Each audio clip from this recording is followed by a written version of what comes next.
A todos os professores e professoras, aos amigos da EBD, paz do Senhor. Como é bom estarmos juntos para gravarmos mais uma pré-aula. E hoje nós vamos falar de uma pré-aula muito boa e o tema é muito bom. Essa revista que nós estamos estudando nesse trimestre, ela fala sobre adoração, santidade e serviço. E o subtópico fala sobre os princípios de Deus para a sua igreja em Levítico. Nós estamos estudando o livro de Levítico e como é bom nos aprofundarmos nesse livro. Na lição passada nós explicamos qual o significado de Levítico, o porquê ele foi escrito, qual a importância desse livro e hoje nós vamos continuar o nosso assunto. Mas o tema da lição número 2 hoje vai falar sobre a beleza e a glória do culto.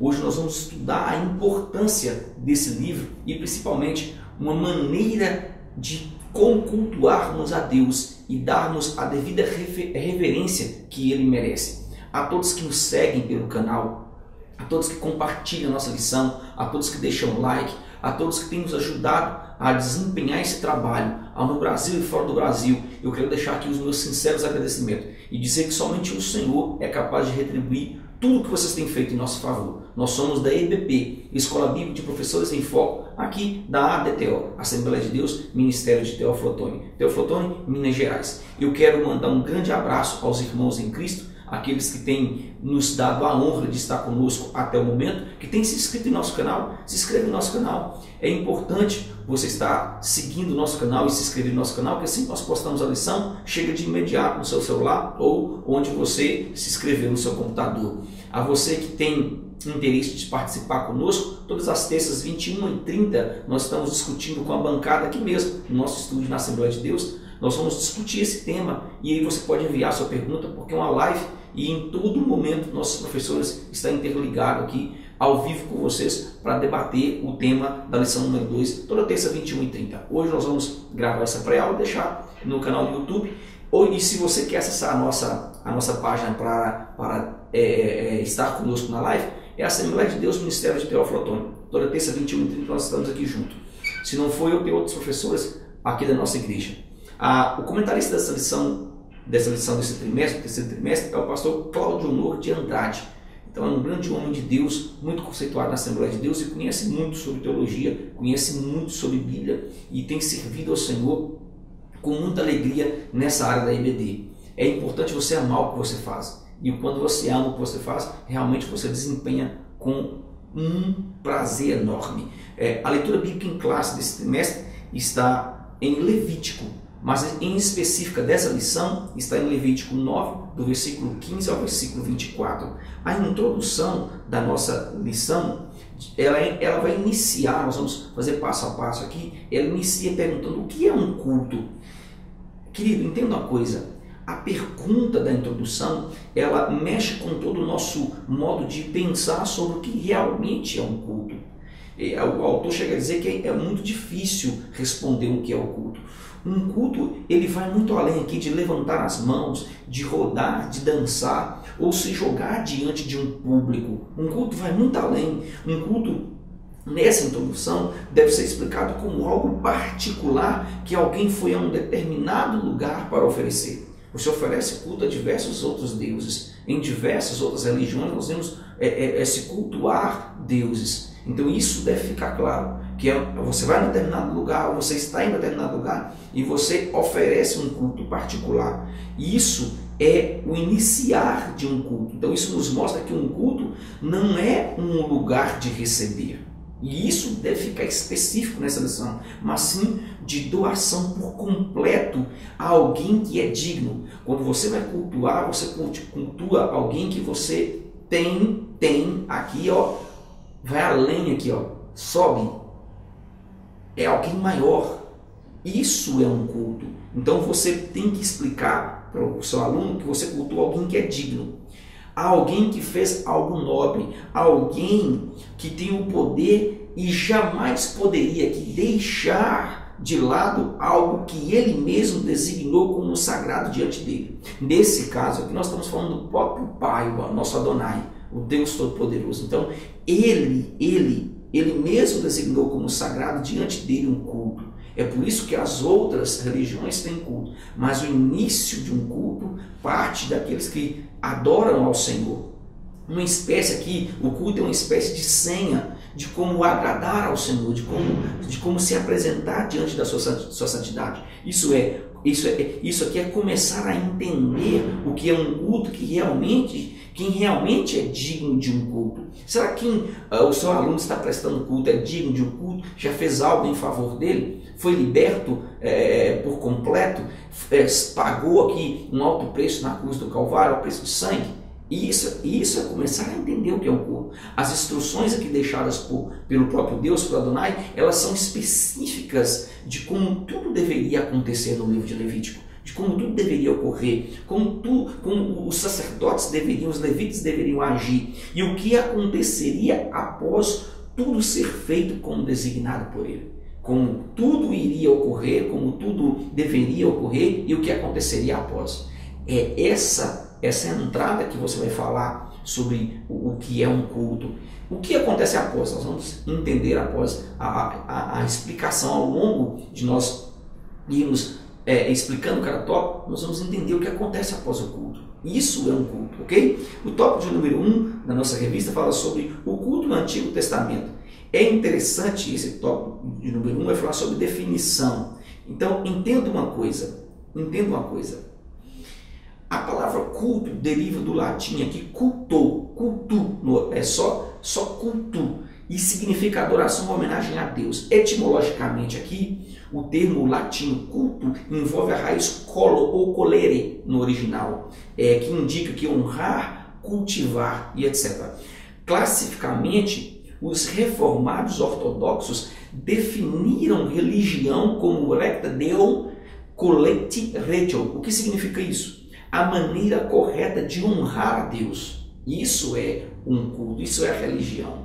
A maneira correta, o culto é a maneira correta de honrar a Deus. Os principais termos aqui que descrevem o ato ou atitude de culto é interessante. No hebraico nós vamos ter aqui a palavra sasham no original. E no grego nós vamos ter proskinios ou proskunios, como diz alguns autores. Essas duas palavras aqui e os derivados correspondem a 80% aqui do uso cultico bíblico. Grande parte do que nós vimos na Bíblia sobre culto vai aparecer essas duas palavras. Shasam, ou sacham no original, e proskinios, ou proskinio.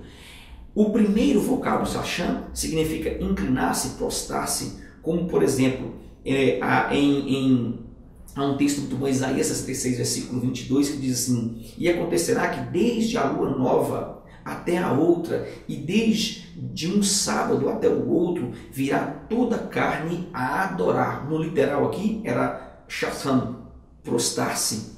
Entra aqui, perante quem? Perante mim, diz o Senhor. Isaías 62, versículo de número 66, versículo 22. A segunda palavra, prosquínio, indica que originalmente abaixar-se para beijar. No grego, essa é a terminologia, o término, e aqui entra o final da palavra, não é só prostrar-se, é beijar. Essa derivação é muito interessante, porque vem indicar que prostrar-se é adoração, reverenciar, homenagear, entre outras palavras. O exemplo clássico sai da boca do próprio Jesus, quando ele diz: Deus é espírito e é necessário que os que o adoram, ou seja, prosquiniam, o adorem, prosquiniam novamente, em espírito e em verdade, ou seja, se prostem, o beijem. E aqui entra algo interessante. Aquela mulher se joga diante de Jesus no jantar, isso era prosquínios, ela adorou o Senhor com intimidade. E eu amo essa parte da intimidade, porque eu sei o que é uma vida de adoração. Eu amo viver em adoração. O que nós estamos vendo nessa atualidade nossa não é adoração. Nós estamos vendo diversas coisas, mas muito pouco se fala sobre adoração. João 4:24, essa referência que nós estamos acabando de ler. Eu vou dando sequência no nosso tópico. No tópico número 2 fala assim: na era patriarcal.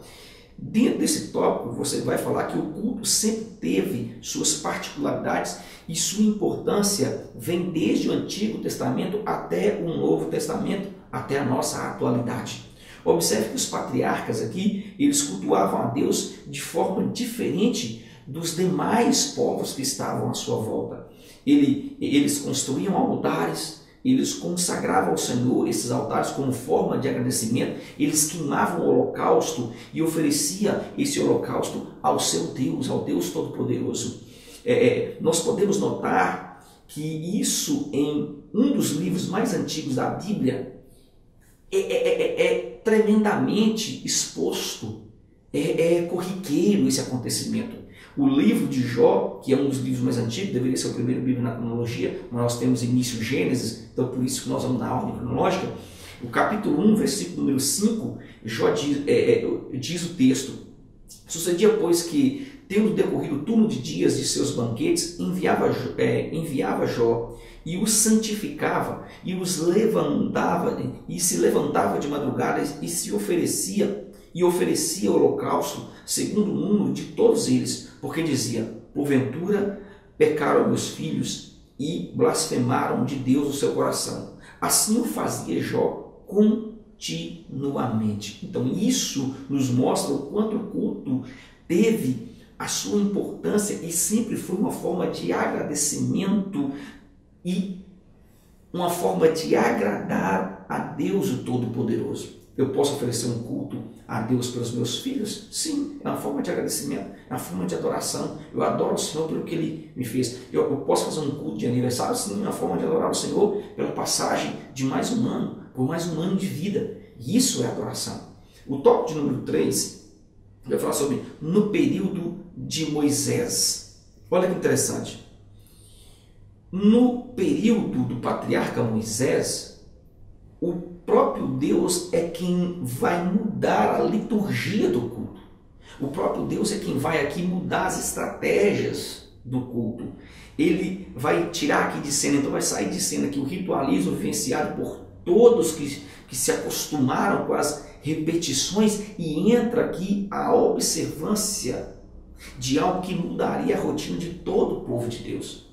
Querido, a saída do Egito marcou o povo, só que isso precisava continuar perpetuamente entre o povo de Deus, principalmente entre os judeus.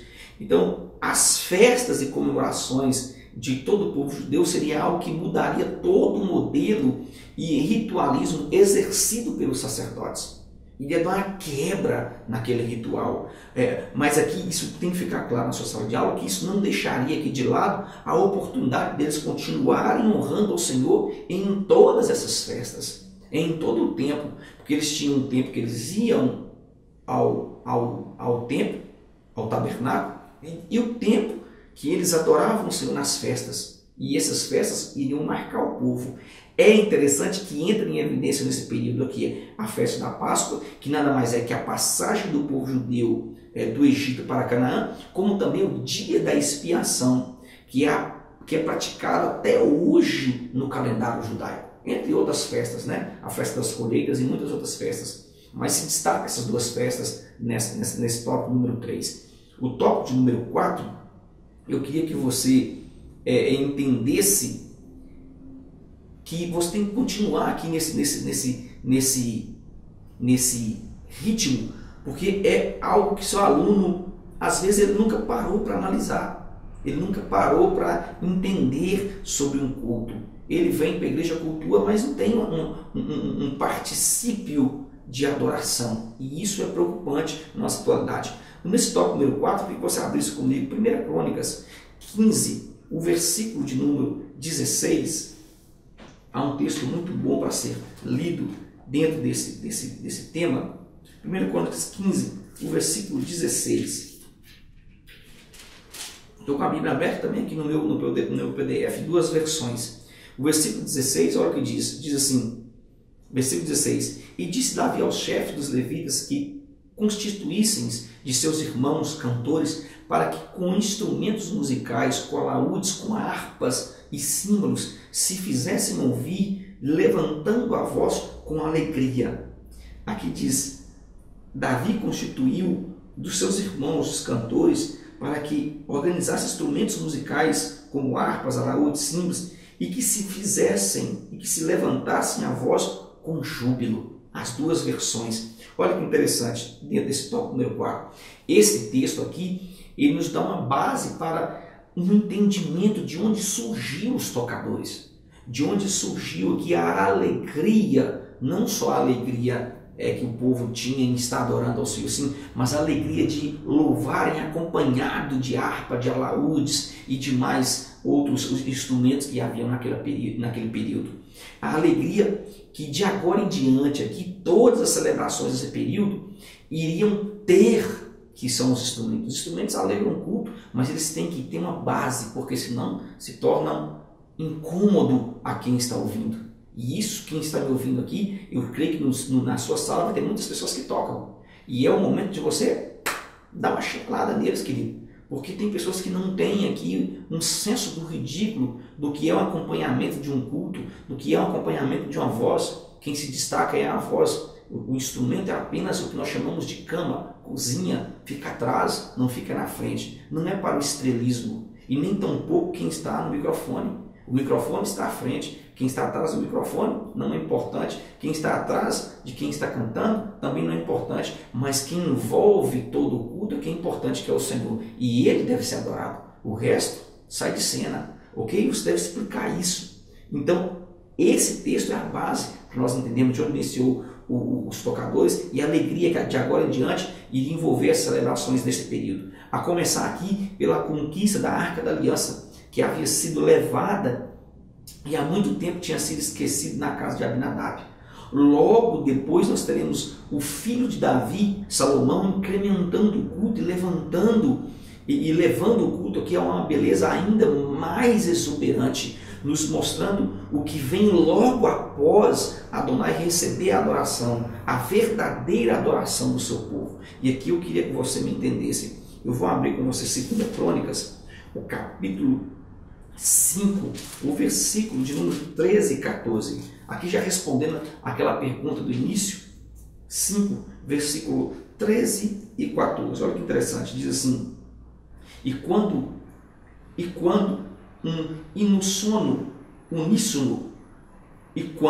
em uníssono a um tempo tocaram as trombetas e cantaram para se fazerem ouvir, para louvar ao Senhor e renderem graça. E quando levantaram eles a voz com trombetas, símbolos e outros instrumentos músicos para louvar ao Senhor, porque Ele é bom, porque a sua misericórdia dura para sempre. Então sucedeu que a casa do Senhor se encheu de uma nuvem, de maneira que os sacerdotes não podiam estar ali para ministrar por causa da nuvem, porque a glória do Senhor encheu a casa de Deus. Eu estou me arrepiando todo aqui só de ler isso, imaginar essa cena.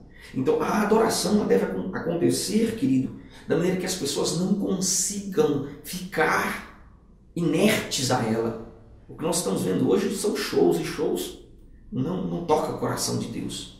Show não atrai a presença do Senhor. Pelo contrário, show afasta. Deus tem humano. Vamos pular, vamos sair do chão. Agora, quando a presença do Senhor enche a glória do Senhor, enche a casa, as pessoas se derramam em lágrimas. As pessoas entendem, veem verdadeiramente que há adoração, que há santidade. O tópico de número 5, nós vamos falar sobre após o cativeiro babilônico. Querido, o cativeiro roubou do povo aqui não somente a parte de cultuar, como também os deixou adormecidos diante dos problemas vivenciados em terra estranha. Olha quanto importante essa lição. Devemos entender aqui, o nosso aluno deve entender e explicar aqui que os cativeiros que a igreja vive na atualidade tirou a essência da verdadeira adoração, do verdadeiro culto ao Senhor. As pessoas estão presas aqui, a prisão já não é carnal, já não é material, mas é uma prisão psicológica imposta sobre a noiva, que tem causado aqui a frieza espiritual, tem causado o desânimo e a desobediência, que é um dos princípios para uma verdadeira adoração a Deus. Querido, a cegueira ela é tão grande que as pessoas não conseguem chegar num culto e entrar na presença do Senhor sem que você peça, sem que você exija. E aqui é um texto muito bom que eu queria que você partilhasse comigo. João, é um texto muito conhecido dos irmãos, 4, o versículo de número 24. 4:24. Olha como é importante isso. Diz assim: Deus é Espírito, importa que os seus adoradores o adorem em espírito e em verdade. Ou seja, você não pode chegar carnalmente adorando o Senhor. Mas ele se inicia em casa quando você envolve o espiritual e você aquece o seu espiritual para estar presente diante de um Deus Todo-Poderoso. Isso é culto. Inicia-se em casa. Quando você chega na igreja, o seu corpo já está preparado para entrar diante da presença de Deus. Isso é envolver-se da glória. Ok? É o tópico número 2. Nós vamos falar assim, sobre elementos do culto levítico. A beleza de um culto não está no início. Não é a abertura. Note que as Assembleias de Deus iniciavam o culto, nós abrimos este culto. Era sempre essa mesma coisa. Mas a beleza não está no início. Isso nos é mostrado aqui, nos mostra com a chegada da arca, e isso vai ser mostrado aqui com a chegada da arca sagrada, que muda-se. Por quê? Porque há uma completa mudança com a chegada da arca. Porque todos que estavam ali estavam fora e deram o seu melhor. Todos que estavam ali estavam sentindo a falta da arca, a falta da presença de Deus. E eles deram o seu melhor, trouxeram o melhor gado, o melhor cordeiro. E o início foi marcado por uma reverência sem igual. Então não era a beleza de iniciar cantando, não. Era a reverência, todo mundo se prostrou-se. É interessante que eles não foram ali para receber, mas foram ali para doar. Doar o quê? Essa é a pergunta. O que eles foram doar? E aqui você vai entrar no subtópico de número 2, do item 2, e ele vai dizer doar o quê? Doar cânticos. Esse é o subtópico número 2, você já vai emendar isso aqui. Querido, doar cânticos, isso não vinha aqui do corpo, não vinha da alma cheia de não intox, cheia de evidência, não vinha dessa alma, não, pelo contrário. Todos os levitas aqui, eles ensinavam ao povo a importância dos cânticos, a importância da libertação, a importância existente em cada louvor. Nós estávamos acabei de sair da oração, agora às 6 horas da manhã aqui na igreja, subi e vim gravar a lição, e eu falei: Senhor, nós estamos numa programação chamada Reforma, vai ser em praça pública. Eu pedi aos irmãos e irmãs que estavam ali para que orassem, para que todo estrelismo caísse por terra, para que todo ato humano caísse por terra. Isso é importante, porque a adoração, ela leva à libertação, ela leva e tira as pessoas do cativeiro. Cantavam os salmos, eles entoavam os salmos, e significa algo que tinha letra, tinha profundidade, falava exatamente o que Deus havia colocado no coração de Davi, seu servo. A exaltação e o amor existente em cada palavra. Os salmos trazia isso, essa particularidade. Hoje nós temos letras vazias, infelizmente. Eu tenho que falar isso. Eu vou continuar aqui o tópico de número 3, fala sobre a exposição da palavra. A exposição da palavra é a essência de um culto. Quando Salomão expõe as escrituras ao povo, ele expõe a fidelidade de Deus desde os pais da fé. Desde os pais da fé. E consecutivamente aqui, o quanto Deus seria fiel, e quanto Deus estava sendo fiel, quanto Deus foi fiel, todos que o clamassem, todos que o reconhecessem como Deus fiel, iriam experimentar a sua fidelidade. A exposição da palavra era exatamente mostrar ao povo que ele falou no passado, que ele estava falando naquele momento e que ele permaneceria falando no futuro enquanto o povo permanecesse em atitude de fidelidade. Isso é magnífico. Eu vou continuar. Tópico número 4, dando sequência, vai falar sobre a oração. Entenda isso aqui. A oração feita por Salomão, ela não seria em seu favor. Observe que quem está à frente do povo traz consigo uma enorme responsabilidade de colocar o povo em primeiro lugar, de colocar Adonai em primeiro lugar e esquecer do seu eu, esquecer-se nesse momento. Sendo assim, Salomão nos mostra que nós devemos interceder pelo povo. Você, professor, você tem que iniciar a oração pela sua sala, interceder pela sua sala. Você fica em segundo plano. Você fica em segundo plano. Você está levando a sua sala. Então, a intercessão é por sua sala. Pastor que está me ouvindo, para de iniciar a oração. Deus me abençoe, Deus. Não, o povo não quer ouvir isso. O povo quer ouvir clamor em favor deles, porque eles são a noiva. O povo vai buscar a oração por você depois, é a consequência. Então isso nos mostra que nós devemos interceder pelo povo. Isso é dever de todo aquele que está à frente da igreja do Senhor. É o dever ser usado por Deus para ser bênçãos na manifestação da glória que ainda virá sobre a igreja. Esse é o nosso dever como pastor. Ok? Tópico de número 5, nós vamos falar sobre a leitura da palavra, que é diferente da exposição da palavra. Entenda isso aqui. Nesse tópico, você fala que a leitura da palavra era exatamente a formação de um povo que estava longe de um Deus que havia feito muitos milagres, que havia feito muitos prodígios e provado sua existência para todo aquele povo judeu, para toda aquela comunidade. Esdras e Neemias, ao lerem os livros da lei, expunham ao povo um conhecimento que deveria estar sempre com eles e nunca ser perdido, como havia ocorrido no cativeiro babilônico. A leitura da palavra ocupa uma grande importância em todos os tempos, pois a fé vem pelo ouvir, e ouvir a palavra de Deus, não a palavra de homens. Você precisa centralizar a sua aula na palavra do Senhor, as suas pregações na palavra do Senhor, a sua exortação na palavra do Senhor, porque ela surte efeito, não é você. Você sai de cena, entra o Espírito Santo que convence o homem do pecado, da justiça e do juízo. Vamos continuar aqui, tem muita coisa para a gente falar nessa lição.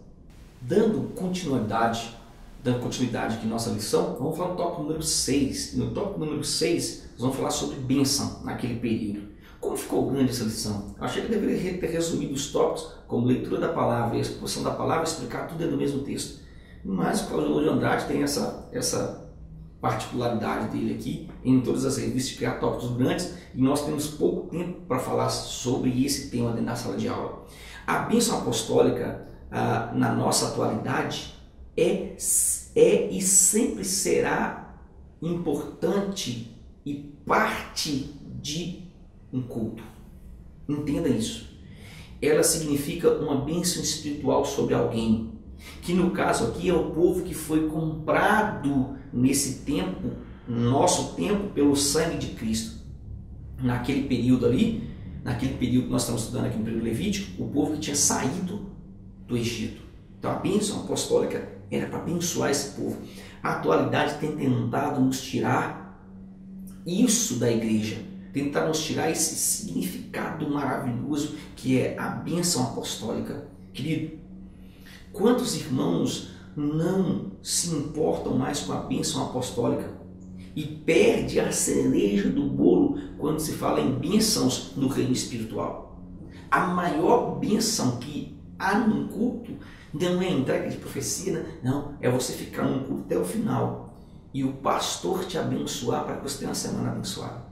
Ele libera sobre você uma semana de bênção. A bênção apostólica é ele resumindo o culto, o entendimento de um culto, te abençoando para que Satanás não te roube lá fora. E tem pessoas que ouvem a palavra aqui, lá fora ela perde. Saiu na porta da igreja e acabou. Deixa o entendimento, culto racional, ok? Eu vou dando continuidade, o tópico número 3 da nossa revista fala sobre finalidades do culto levítico. Todo culto do Antigo Testamento trazia consigo 4 finalidades. 4 finalidades. Isso deve ser explicado em nossa sala. Então, a primeira, adorar ao único e verdadeiro Deus. Essa é a primeira. Essa é uma das bases para o culto. A confissão que existe somente um Deus e que Ele é soberano, que Ele reina, que Ele é poderoso. Ao iniciarmos um culto, nós precisamos entender que a estrela maior é o Rei dos Reis, e não os cantores, e não os pregadores, ou qualquer outro convidado, como nós estamos vendo na atualidade.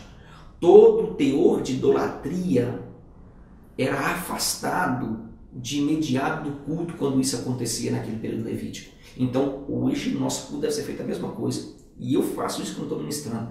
Senhor, nesse momento nós neutralizamos toda ação maléfica, todo esterismo caia por terra, toda ação humana caia por terra, porque o Senhor é o centro da adoração. O Senhor é o centro de todas as coisas. Nós temos te cultuar, te venerar. Fica à vontade entre nós. Faça-se presente em nosso culto, porque senão, o que você vai fazer no culto? Ok? O tópico de número 2, subtópico número 2 do item 3, fala sobre reafirmar as alianças antigas.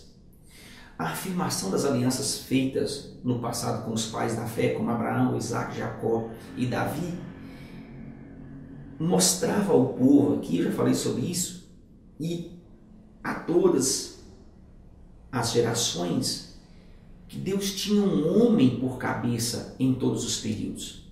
Isso não seria diferente naquele momento, não será diferente em nosso momento, não será diferente em nosso tempo agora, querido. O que nós precisamos é entender e colocar na nossa cabeça que Deus, Ele quer manifestar a sua glória, mas nós, como homens que não adotamos alguns princípios em nossos cultos, estamos perdendo aqui aos poucos a manifestação da vontade de Deus para com o seu povo. Quando Deus tem um homem de intimidade num culto, o culto é diferente. Quando Deus tem uma mulher de intimidade num culto, o culto é diferente. Quando Deus tem um cantor de intimidade no culto, o culto é diferente. A pessoa canta a mesma música que todo mundo canta, mas parece que é diferente, parece que abre o coração, parece que rasga o coração, rasga a alma da gente, e você não consegue segurar as lágrimas, você se arrepia dos pés à cabeça, você sente a presença do Altíssimo na mesma música que todo mundo canta. Por quê? Intimidade com o Senhor. É isso que nós devemos buscar, é isso que eu quero transmitir para você nessa aula. O tópico número 3 vai falar sobre professar o credo divino.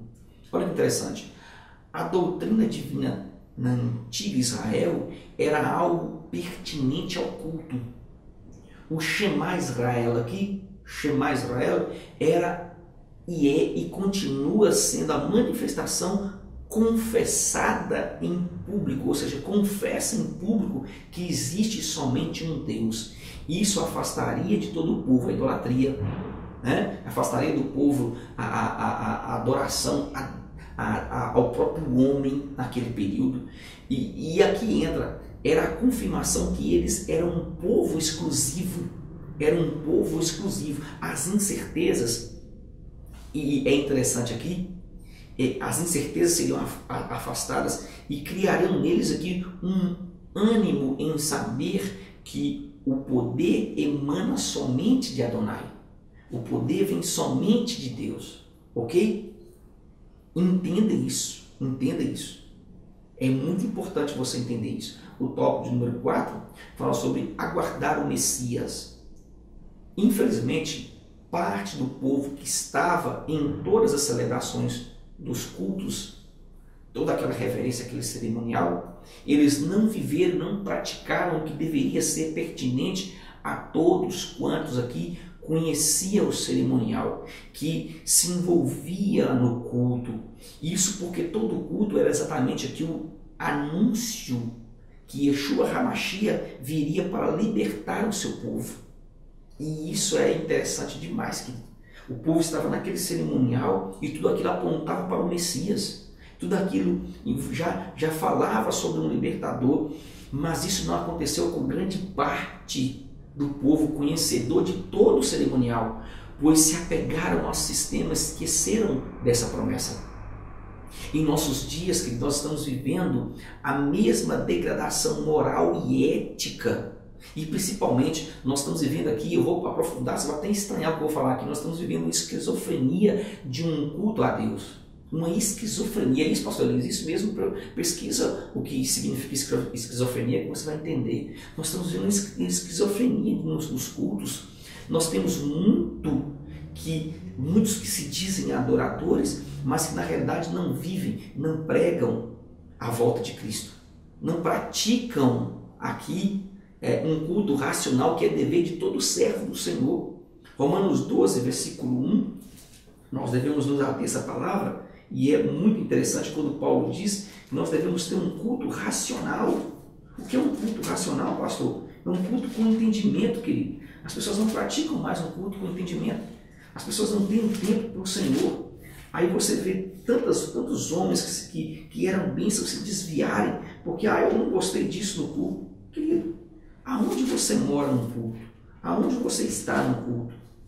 Você precisa entender que você foi lá para a adoração. A atitude da adoração, Romanos 12, o versículo de número 1, diz o seguinte: rogo-vos, pois, irmãos, pela misericórdia de Deus, que apresentei o vosso corpo por sacrifício vivo, santo e agradável a Deus, que é o vosso culto racional.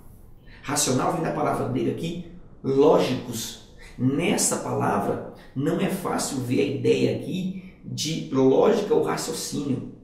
Este adjetivo aparece no Novo Testamento somente aqui e em 1 Pedro, somente em Romanos 12, versículo 1, e em 1 Pedro 2, versículo 2, onde descreve o leite espiritual. A forma do substantivo logos, porém, aparece mais de 300 vezes no Novo Testamento e é traduzida por termos como palavra, conta, ensinamento, modo, ditado, testemunho, verbo e etc. Olha a importância disso aqui, querido. É traduzido principalmente e tem a ver com discurso e raciocínio. Então tem a ver aqui com modo, ensinamento, palavra, conta, ditado. Relacionado aqui ao raciocínio que vai ser discursado. O que é então o nosso culto racional? Essa é a pergunta. Uma vez que entendemos o que Deus tem feito por nós, o que Deus elaborou por nós, faz sentido nos dedicar a Ele em obediência e em serviço. O uso da palavra, pois, em Romanos 12, versículo 1, mostra que esse serviço razoável se baseia nas coisas ditas anteriormente. E o que Paulo diz anteriormente, que é interessante demais, ele diz: ó profundidade da riqueza, tanto da sabedoria como do conhecimento de Deus, quem quão insondáveis são os seus juízos, quão inescrutáveis os seus caminhos, quem, pois, conhece a mente do nosso Deus, ou quem foi o seu conselheiro? Olha o que Paulo diz. Paulo acabou de falar aqui sobre a profundidade da riqueza de Deus, que nos criou e nos deu aqui a salvação de graça. Romanos 11, versículo 33 e 36. Por isso, nós devemos nos dedicar ao Senhor. Nós devemos entender que quem foi que criou primeiro Ele? Ou quem foi a quem o restituiu? Porque dele e por ele e para ele são todas as coisas. A ele, pois, a glória eternamente. Amém. Eu amo essa palavra. Então, ele é o lógicos. Ele é o raciocínio do nosso culto. Sem ele, nós não temos culto. Nós temos reunião. E reunião, nós só temos balela. Essa é a realidade. Não se reúne para se falar coisas boas, só para chamar atenção. Mas quando nós estamos na presença do Senhor, a reunião é diferente. Onde estiver 2 ou 3 reunidos em meu nome, ali eu estarei presente. Tem muitas igrejas que não têm a presença de Deus, porque não está tendo raciocínio.